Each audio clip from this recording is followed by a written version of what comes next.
Good evening, everybody. My name is Michael Castelblanco. Thank you for the kind introduction. I am a United States Marine, and I'm here to talk to you guys tonight about what a veteran is. But before I do that, I just want to say a few thank yous. Thank you all for coming tonight and listening to us. It means a lot that you're here. We really appreciate it. It gives us meaning, it gives us value, and we're happy to have this conversation with you. So thank you very much. Thank you to the NASDAQ Entrepreneurial Center for having us today.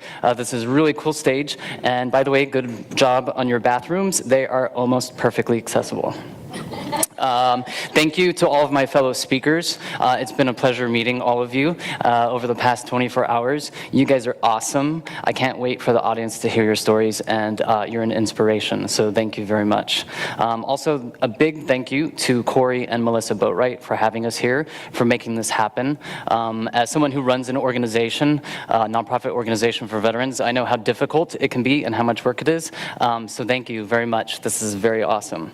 I also, lastly, want to thank my husband, James Stress, for being my rock, for being my support, for giving me all of the love and support that he does, and for making me a better me. I couldn't do it without him. He puts up with me when I'm an ass. You know, he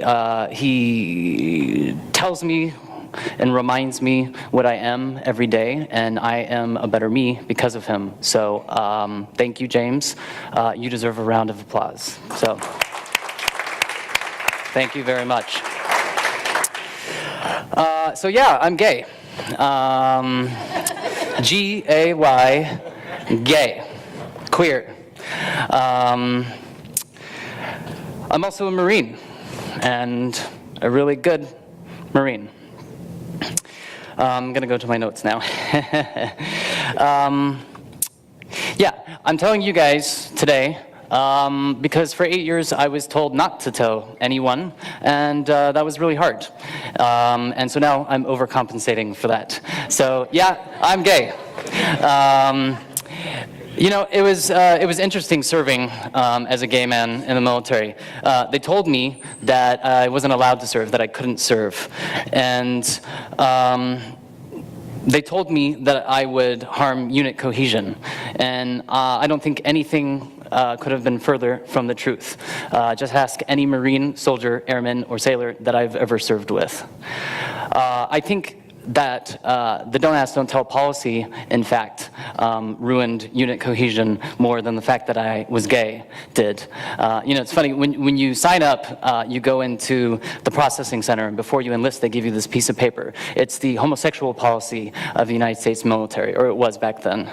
And I read it, and I signed it, and I had no problem signing it, because I understood perfectly what the policy was, and I disagreed with it, and I was okay disagreeing with it, and it was an honor to serve. So I just want to say that if you agreed with that policy, I respect your opinion, and I'm happy to prove you wrong. And I hope that you find it in your hearts and in your minds to agree with me someday, because I think it'll make you a better person, and I think that you will be happier for it. So, semper fabulous. So let's begin. I want to start with a quick test. All right. I would like everyone to please raise a hand. Please lower your hand if you don't want to participate. It's okay to not participate. Now, for the rest of us, please lower your hand if you have never thanked a veteran for his or her service. Awesome. Now, if you still have your hand raised, please lower your hand if you feel uncomfortable saying thank you for your service. And please lower your hand if you don't know what else to say, and that's why you say thank you for your service. Please lower your hand if you're not a veteran. Thanks, guys, for being here. Now, everybody else who has their hands raised, right, is a veteran like me. If you're a veteran like me and you don't like hearing the phrase, thank you for your service, please lower your hand. It's pretty interesting, right? Almost everybody lowered their hands. Please put your hands down now. Thank you. I did that because I want to talk about the phrase.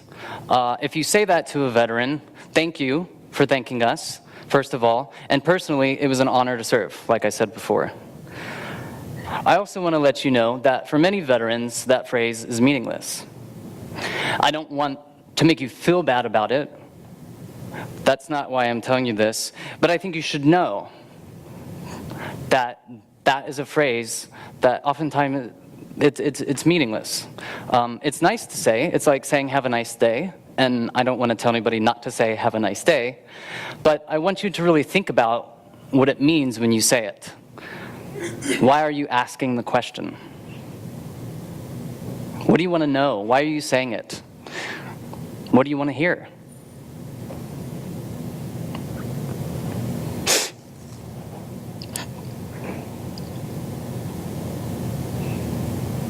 So what is a veteran? What is this thing called a veteran? I'm a veteran. These are veterans, right? That's the simple answer. And before we were veterans, we were people, just like you.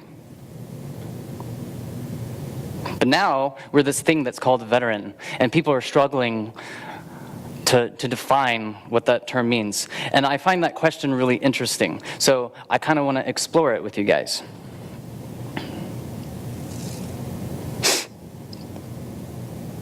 Like I said, before we were veterans, we were just people. We were your husbands, your wives, your sons, your daughters, your parents, your colleagues, your neighbors. And now we're this thing, we're this veteran. We were you, and now we're a veteran. We're a veteran because we served our country. We come from every walk of life. We all have different experiences when we serve.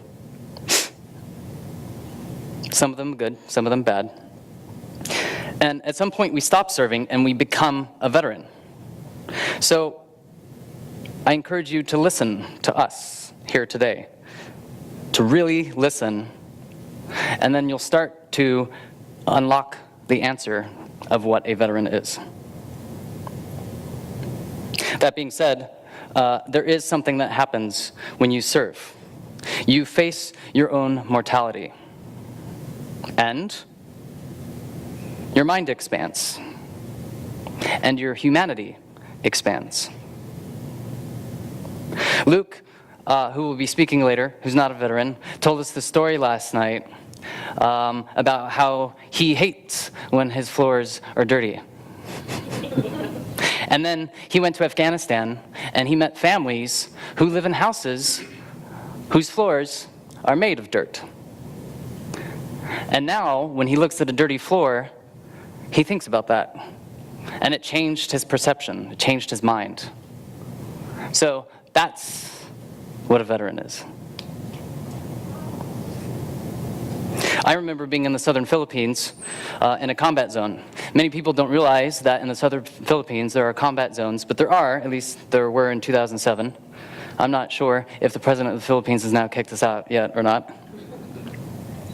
But I remember having to go to bed with a loaded gun next to my head, because I could hear gunfire and mortars going off in the distance.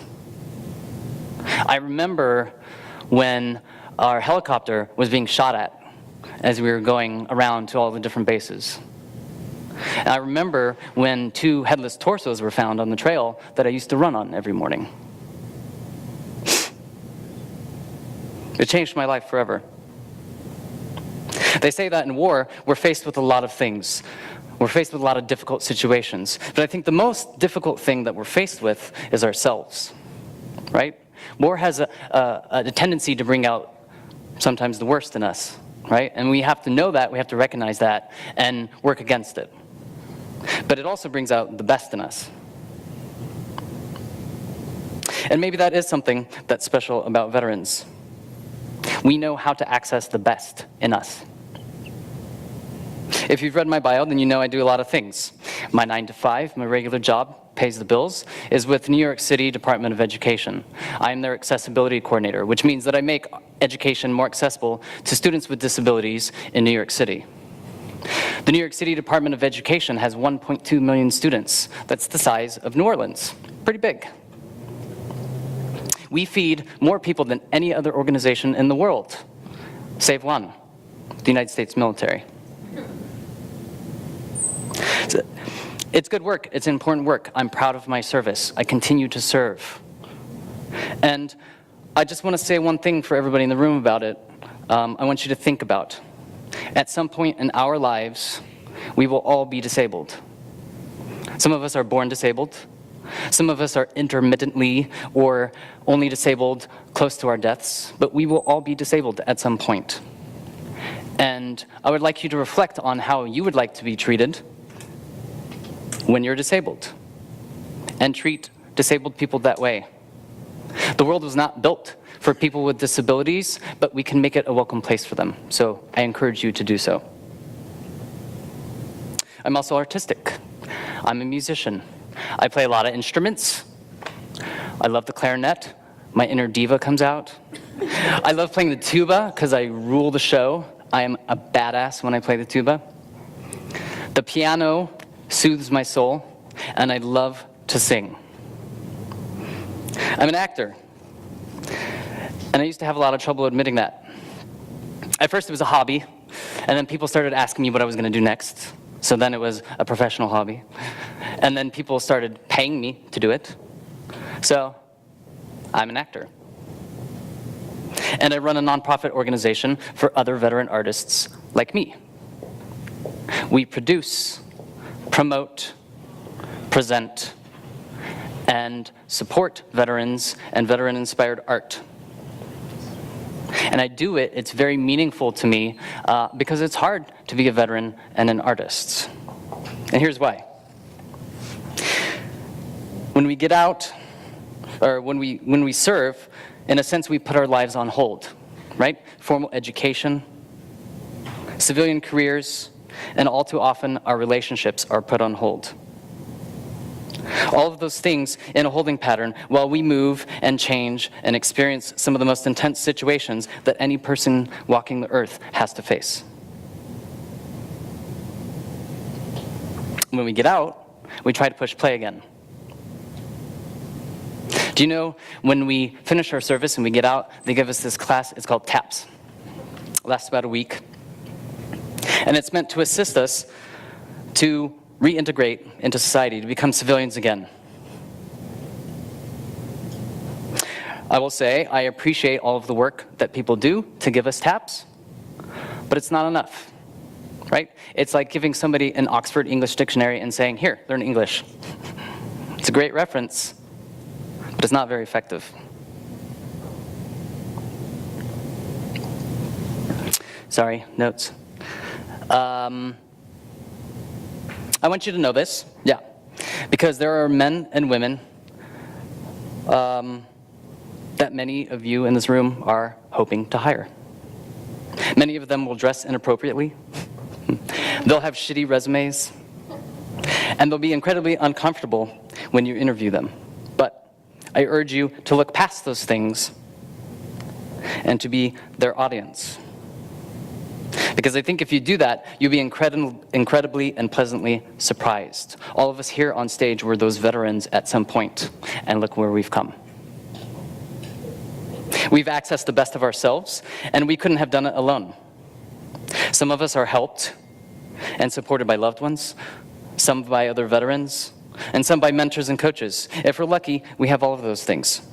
But we all have support in one form or another. Some veterans don't have that support, and they need it to access the best in themselves. They're pushing play for the first time in years, and they feel completely lost. So, I encourage you to reach out to them, to hire them, to mentor them, to help them network, to support them, to teach them how to network and share your knowledge, and most importantly, have a conversation with them. Because who knows, it just might unlock the best in someone. Thank you very much.